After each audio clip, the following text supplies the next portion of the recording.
Tom Grayson had been delivering mail in this neighborhood for nearly 15 years. He knew every cracked sidewalk, every leaning mailbox, every porch where a friendly face would greet him. The job wasn't just a routine. It was a rhythm, a familiarity that made the days feel predictable. But that Wednesday morning, something felt off. As he stepped onto the porch of 82 Oakwood Lane, he noticed old Mrs. Hendricks sitting on the small wooden bench by her door. She was a fixture of the neighborhood, always offering a kind word or a warm smile, even if her memory wasn't what it used to be. But today, there was no greeting, no cheerful nod. She just sat there, her frail frame hunched over, staring at the ground. Her hands trembled slightly in her lap. "Morning, Mrs. Hendricks," Tom said, placing a small stack of letters into her rusted mailbox. "How are you today?" She didn't respond right away. Her lips parted as if she wanted to say something, but no words came out. Tom frowned, taking a step closer. That's when he saw it. The dark stains on her light-colored pants. They looked like they had dried, but something about them made his stomach tighten. They weren't just a spill or an accident. Something was wrong. "Mrs. Hendricks, are you all right?" His voice was gentle, but his concern was real. She finally lifted her gaze, and when their eyes met, Tom felt his heart sink. There was something in her expression, a silent plea, a distant fear. It was as if she was trapped inside her own body, trying to communicate something she couldn't quite put into words. A faint breeze rustled the trees above them, and Tom glanced toward the slightly open door behind her. Normally, he wouldn't think twice about it. Maybe she had just been sitting outside for fresh air. But something gnawed at him. The way she sat so still. The way her eyes flickered toward the house but never lingered too long. It was as if she was afraid to look inside. He hesitated for only a moment before making a decision. "Would you like me to help you inside, ma'am?" he asked, careful not to overstep. Her lips trembled. "No," she whispered, barely audible. Tom swallowed hard.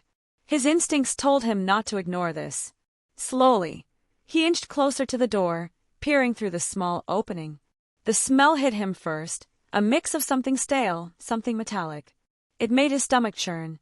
He pushed the door open just a little more, enough to see past the dimly lit hallway. The kitchen was visible from where he stood, and his eyes landed on a plate still sitting on the table, its contents untouched. A chair had been knocked over. And then he noticed something on the floor just past the kitchen, near the doorway leading to the living room. A dark stain. Not just one, but several. His breath caught in his throat. This wasn't right. His pulse quickened, and he turned back to Mrs. Hendricks. "Ma'am, is someone inside?" he asked carefully. She didn't answer. Instead, a single tear slipped down her wrinkled cheek. That was enough. Tom reached into his pocket and pulled out his phone. His hands were steady, but inside his mind was racing. He dialed 911, keeping his voice low. "This is Tom Grayson. I'm a mail carrier at 82 Oakwood Lane. There's an elderly woman here. She looks distressed. And I think," he glanced inside again, his stomach twisting, "I think something's wrong inside the house." The dispatcher's voice was calm but firm. "Is she injured?" "I don't know," Tom admitted. "She has stains on her pants. I don't know if it's blood. She won't go inside. And," he hesitated, then took a deep breath, "there's something on the floor inside. I don't know what, but it doesn't look good." The dispatcher responded immediately. "Stay with her. Officers are on the way." Tom nodded, even though she couldn't see him. "Okay. Just hurry." He ended the call and turned his full attention back to Mrs. Hendricks. Her frail shoulders shook, her eyes locked onto something distant, something only she could see. "You're okay," Tom assured her softly, even though he wasn't sure if that was true. "Help is coming." But just then, from deep inside the house, a sound broke the silence. A soft, dragging noise. Something, or someone, was still inside. Tom's breath hitched. The sound was faint, but unmistakable. A slow, dragging noise, like something heavy being pulled across the floor. His grip tightened on his phone. The dispatcher had told him to stay put, but every instinct in his body screamed for him to do something. Mrs. Hendricks sat frozen, her hands curled into weak fists on her lap, her eyes unfocused. "Mrs. Hendricks," Tom whispered, kneeling beside her. "Is someone inside?" She blinked but didn't answer. His pulse pounded in his ears. Maybe he was overreacting. Maybe it was just a trick of the old house. Wood shifting, pipes settling, something harmless. But then, why was she so shaken? Why wouldn't she go inside? And what was that smell? He glanced back at the doorway, at the dark stains barely visible in the dim interior. He could still hear the soft creak of wood, the shuffle of something moving. It was slow, deliberate. Someone or something was definitely inside. The wind picked up slightly, rustling the dry leaves along the porch. Tom swallowed hard. The neighborhood was quiet, just like it always was. This was the kind of street where people trusted their neighbors, where they left their doors unlocked and waved at the mailman like an old friend. Nothing bad ever happened here. Until now. A car rumbled down the road, its tires crunching over gravel. For a split second, Tom thought it might be the police, but it was just a passing sedan, the driver oblivious to the growing tension on Mrs. Hendricks' porch. He wished he could flag them down, but what would he even say? That he heard a noise? That an old woman was scared to go inside her own house? His fingers itched to call 911 again, to demand they hurry.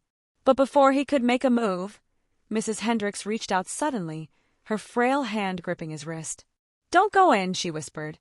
Her voice was so soft, so broken, that it sent a shiver down his spine. He looked into her watery eyes, searching for something.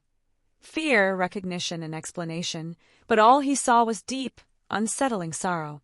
"I won't," he promised, even though part of him wanted to push that door open and find out what was hiding in the shadows. The dragging sound had stopped. Silence stretched between them, thick and heavy. Tom forced himself to breathe.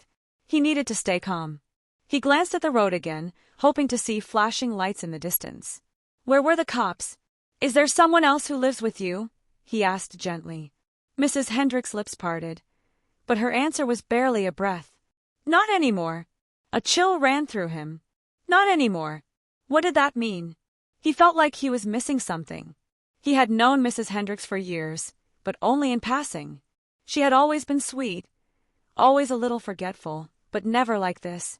He searched his memory, trying to recall if she had any family, anyone who came to check on her. He couldn't think of anyone, just her and that old house. And yet something, or someone was in there. Tom turned back toward the open doorway, heart hammering. He wasn't sure why he did it, but he leaned forward just enough to call out, "Hello." Silence. He swallowed. Maybe it was nothing. Maybe. A floorboard creaked. Closer this time. His stomach knotted. Someone was inside listening. Watching. Mrs. Hendricks squeezed his wrist tighter. Her skin was paper-thin, but her grip was surprisingly strong. "You should go," she whispered. "You don't need to be here." Tom shook his head. "I'm not leaving you alone." The look she gave him then was unreadable, a mixture of sadness and something else, something that looked almost like regret. The wind blew again, this time strong enough to push the door open another inch. The smell inside grew stronger, more suffocating. Tom pressed his lips together. His mind raced with questions. What had happened here? Why wouldn't she go inside? And who or what was just beyond the threshold? A sudden noise made them both jump. The sound of tires screeching to a stop. Tom whipped his head toward the road, just in time to see a police cruiser pulling up, lights flashing. Relief flooded through him. 2 officers stepped out. 1 male, 1 female. The male officer, a tall man with sharp eyes, immediately clocked the situation. His gaze shifted from Tom to Mrs. Hendricks to the open door. "Who called it in?" he asked, voice firm but calm. "I did," Tom said quickly. "I was delivering mail," and he hesitated, trying to gather his thoughts. "She's been sitting out here." She seemed shaken. "And I heard something inside." The female officer, shorter with a focused expression, knelt in front of Mrs. Hendricks. "Ma'am, are you hurt?" Mrs. Hendricks didn't answer. The male officer gestured toward the house. "You said you heard something inside." Tom nodded. "Something moving. And there are stains on her clothes and on the floor." He exhaled sharply. "I don't know what's going on, but something isn't right." The officers exchanged a glance. The male officer reached for his radio. "Dispatch, we're on scene. Possible welfare check. Requesting backup." Tom's stomach twisted. Backup? That meant they thought this could be serious. The female officer spoke softly to Mrs. Hendricks. "Ma'am, is there anyone inside?" Mrs. Hendricks' lips trembled. "Not anymore," she whispered again. Tom's pulse pounded. The same words. "Not anymore." The officers tensed. The male officer unholstered his gun. "Stay here," he instructed, before stepping toward the house. Tom's chest tightened. He didn't want to watch, but he couldn't look away as the officers disappeared inside. Seconds passed. Then minutes. The house swallowed them whole, leaving Tom and Mrs. Hendricks sitting in the thick, deafening quiet. Then, suddenly, a shout from inside. Something crashed. Tom jerked forward instinctively, but Mrs. Hendricks' grip tightened like a vice. "Don't go," she pleaded. Tom's throat went dry. The fear in her voice, the desperation, it was real. Another loud noise erupted from the house. A heavy thud. Footsteps running. And then silence. The police radio crackled from inside. A voice, urgent and strained. "We need paramedics. Now." Tom felt his heart drop. Whatever was in that house. They had found it. Tom's breath felt caught in his throat. The radio crackled again from inside the house, but the words were muffled, lost beneath the pounding in his ears. His hands curled into fists, nails pressing into his palms as he strained to hear what was happening. The police had been inside for less than 5 minutes, yet something had already gone terribly wrong. Beside him, Mrs. Hendricks sat eerily still, her bony fingers clutching the fabric of her pants. Her cloudy eyes were fixed on the ground, lost in something he couldn't see. Tom wanted to ask her again what had happened in there, who had been in her house, but she looked so fragile, so utterly drained, that the words stuck in his throat. The wind picked up, rustling the trees along the quiet street. A distant dog barked. The world outside this porch was still the same, peaceful, ordinary. But inside that house, something dark had been waiting. And now the police had found it. A burst of static came from the radio again, followed by the male officer's voice, low and tense. "We have a body." Tom felt the air leave his lungs. He turned sharply to Mrs. Hendricks, but she didn't flinch. She didn't cry or react. It was like she already knew. The female officer's voice came through next, sharper this time. "We need that ambulance now. And tell them to hurry." Tom's stomach twisted. A body. But someone was still alive in there. A deep, sinking dread spread through him. He hadn't been wrong. Something was inside that house, something had been moving, something had been watching. And now the officers were face to face with it. He clenched his jaw, trying to piece together everything that had led up to this moment.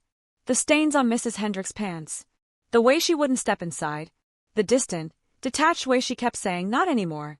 What did she mean? Not anymore what? Another noise came from inside. Hurried footsteps, then the sound of a door slamming. Tom jerked forward before he could stop himself, but Mrs. Hendricks' frail fingers caught his sleeve. "No," she murmured. His heart pounded against his ribs. Something wasn't right. If the police had found someone inside, why hadn't they taken them into custody? Why did it sound like they were rushing? Before he could process it, the front door burst open.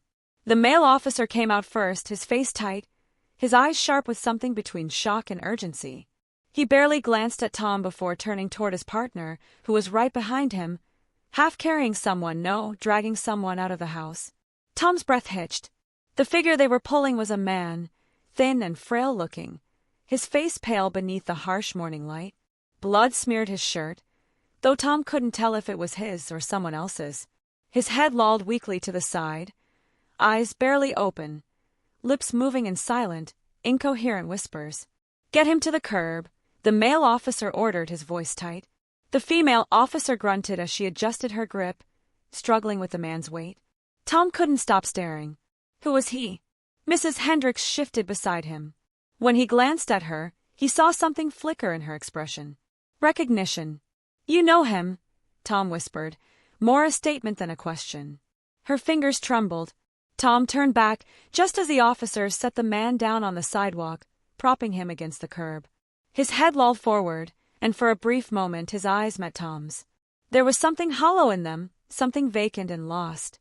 His mouth moved, barely forming words. "Help her!" His voice was raw, rasping. "She's still inside." Tom felt ice crawl down his spine. The male officer cursed under his breath and grabbed his radio. "We need that ambulance now." Suspect is barely conscious. We also have a possible additional victim still inside. Repeat, possible additional victim inside. The female officer pressed 2 fingers to the man's neck, checking his pulse. He's in bad shape, she muttered. Tom's head was spinning. There was someone else inside. He turned to Mrs. Hendricks again, but she still wouldn't look at him. Who? He demanded. Who's inside? She swallowed hard. Her voice was barely a breath. My daughter. Tom's entire body locked up. Daughter. He had never heard her mention a daughter before. He had always assumed she lived alone. Had she been in that house the whole time? He turned back toward the open doorway, his skin crawling. The officers had already gone back inside. The radio crackled again as their voices came through. One short, one sharp. We have movement in the back bedroom. Then another voice urgent. Something's not right. Tom felt the tension coil tighter, pressing against his ribs. The house loomed in front of him, dark and still. And then, a scream. Not from the officers. From inside. A woman's scream. Tom jerked forward instinctively, but Mrs. Hendricks' grip on his arm tightened like a vice. Please, she whispered, her eyes brimming with something unreadable. Don't go in. The scream cut off as suddenly as it had started. And then, silence. Heavy, smothering. Even the wind had stopped. The police radio crackled once more, but this time there were no words. Just static. Tom held his breath, waiting, hoping. But no one answered. The house swallowed the silence whole. And nothing came back out. The silence stretched too long. Tom's fingers twitched at his sides, every nerve in his body screaming for movement, for answers. The front door of the house stood wide open, but nothing, no officer, no voice, no sign of life, emerged from within. The police radio had gone completely dead, the last thing coming through nothing but static. Something was wrong. Mrs. Hendricks still clutched his arm, her grip weak but insistent. She had barely reacted to the scream, barely acknowledged the officers disappearing into the house. Her eyes stayed locked on the floorboards beneath them. Her lips parted slightly as if lost in some thought too deep, too dark to share. Tom's throat was dry. His mind raced through 1,000 questions, but one sat heavier than the rest. What happened in that house? A rustling noise from the sidewalk made him turn. The injured man, the one the officers had dragged out, was shifting against the curb, his body twitching with sudden jerks. His head lolled back, mouth opening in a silent gasp before his fingers dug into the pavement, as if he were trying to pull himself up. Tom hesitated. The man looked too weak to move. His skin was damp with sweat, his clothes smeared with blood. And yet, something in the way he was struggling, like he had to get up, sent a fresh wave of unease through Tom. The female officer had checked his pulse. She had said he was in bad shape. Now he looked panicked. Then, just barely above a whisper, the man rasped, "Get them out?" Tom froze. The man's chest heaved, his breath coming in quick, uneven gasps. His hands pressed harder against the concrete as he tried again to push himself up, but he was too weak. His limbs trembled violently, and his eyes, wide, desperate, fixed on Tom. "Get them out," he croaked again. They don't know what's in there." A chill rushed down Tom's spine. "What?"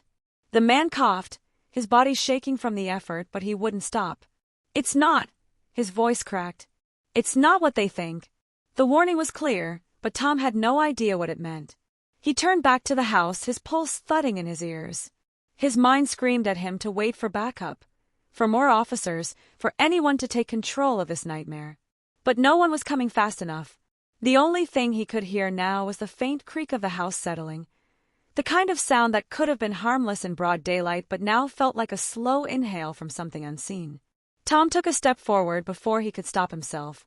Mrs. Hendricks' grip tightened for the first time, her nails pressing into his skin. "Don't," she whispered. Tom looked at her. "Your daughter," he said, his voice rough. "She's inside, isn't she?" A long pause. Then, finally, she gave a slow, almost imperceptible nod. His stomach twisted. "Who is that?" He gestured toward the man struggling on the curb. "Who is he?" Mrs. Hendricks' lips trembled. Her frail hands, still clinging to his arm, began to shake. "My son." The words were like a jolt of electricity through his chest. Tom took an involuntary step back, eyes flicking between her and the man still gasping on the sidewalk. Your son. None of it made sense. He had lived in this neighborhood for over a decade. He had never seen a son. Never heard her mention one. People talked about Mrs. Hendricks living alone, getting older, needing help. Not once had anyone said she had family living with her. And now there were two of them, a daughter inside the house, a son bleeding out on the pavement. Tom's heart pounded. How long has she been in there? Mrs. Hendricks swallowed hard. A long time. A flicker of movement in the doorway made Tom snap his head up. Something shifted just beyond the threshold. A shadow. Not the officers. It was too still. Too deliberate. Tom's breath hitched. Then, slowly, the door, which had been wide open just moments ago, began to swing shut. Not fast. Not slammed. Just closing, inch by inch, like someone was pressing it closed from the inside, trapping whoever was still in there. The last thing Tom saw before the door sealed shut was a single, pale hand slipping out of view. And then, a click. The lock engaging. Tom took a shaky step back, his heart hammering against his ribs. He turned to Mrs. Hendricks, but she was already looking away, her gaze distant, as if she had expected this. Her son, still struggling to stay conscious, let out a rattling breath. His head dropped forward, his body going limp. Tom barely noticed. His focus was still on the door. Because now someone was knocking. From the inside. The knock was soft. Too soft. Like whoever was inside wasn't trying to be heard, but wanted to be acknowledged. Tom's breath hitched. His pulse pounded in his ears as he stared at the door, its surface still, silent except for that single knock. One. Then another. Slow. Measured. Mrs. Hendricks hadn't moved. Neither had her son, his body slumped against the curb, his breath thin and ragged. The distant wail of sirens was finally cutting through the stillness, but it was too far, too slow. Tom stepped forward before he could think, his fingers hovering just above the doorknob. Cold. His skin prickled. Another knock. Then a whisper. Muffled, barely audible, but coming from the other side. Helped me. Tom jerked back. His blood ran cold. It was a woman's voice. Weak. Desperate. Mrs. Hendricks' daughter. The officers were still inside. They hadn't come out. He had heard the scream. The silence that followed. The warning from the son. Get them out. And now this. Something was wrong. Tom turned to Mrs. Hendricks, but she only shook her head slowly, as if she already knew what he was about to do. He hesitated, his fingers still hovering near the doorknob. The door was locked, but the way it had closed, the way it had clicked shut so deliberately, didn't sit right with him. Another whisper. Please. Tom made his decision. He grabbed the knob and twisted. It turned easily. The door swung open without resistance, revealing a dim hallway stretching into the house. The smell hit him first, something stale, something that made his stomach turn. The air inside was thick, too warm, like the house had been holding in breath for too long. Tom stepped inside. The hallway was quiet. No movement. No sign of the officers. Then, a soft creak. He turned toward the sound. A door at the end of the hall barely open. Just enough to see the edge of something inside. A figure. Someone was there. He took a step forward. Then another. The figure didn't move. His throat tightened as he approached the door. His breath was shallow, barely there. The moment stretched too long, and he felt his fingers tremble as he reached out. Then, the door flew open. A rush of cold air hit him like a slap, and there, standing just inside the room, was a woman. Thin. Hollow. Eyes wide with something that wasn't quite fear but wasn't quite human either. Mrs. Hendricks' daughter. Tom's breath caught in his chest. She looked like she hadn't seen sunlight in years, her skin pale, her clothes loose, hanging off her thin frame. Behind her, a body. One of the officers. Motionless. Tom staggered back. His mind reeled. The woman stepped forward, her lips parting like she wanted to say something. But then, she turned, her head jerking toward the darkness behind her, as if something else had moved. Her breath hitched. Then, barely above a whisper, "He's still here." Tom's stomach dropped. The shadows behind her shifted. Something else was in the room. Not her. Not the officers. Something else. The sirens outside were getting closer, but it didn't matter. Because inside this house, The real nightmare had only just begun. Tom's breath felt trapped in his chest. The woman, Mrs. Hendrick's daughter, stood frozen in the dimly lit room, her wide eyes darting between Tom and the shadow lingering just beyond her. The air in the house was thick, heavy, like it had been holding on to something unnatural for too long. The officer's body on the floor didn't move. Tom didn't know if he was unconscious or worse, but there was no time to check. His instincts screamed at him to move, to get the woman out of there. "Come on," Tom urged, stepping forward, reaching for her. She flinched. "No," she whispered, her gaze locked on the darkness behind her. Then movement. A slow, deliberate shift in the shadows. Tom's entire body tensed. A single footstep echoed in the silence. It wasn't hers. His heart pounded as he strained to see. The darkness near the back of the room seemed to breathe, stretching and curling along the edges of the walls. And then, just barely visible, a hand. Thin, pale, motionless. Tom swallowed hard. The woman let out a shaky breath. "He never left." Tom turned to her, his pulse racing. "Who?" She hesitated. "My brother." Tom's blood ran cold. He had just seen Mrs. Hendrick's son outside, barely conscious, bleeding on the pavement. But the way she said it, the way her voice trembled, told him she wasn't talking about the same man. Before he could say anything, the figure in the shadows shifted again, stepping forward just enough for Tom to see him.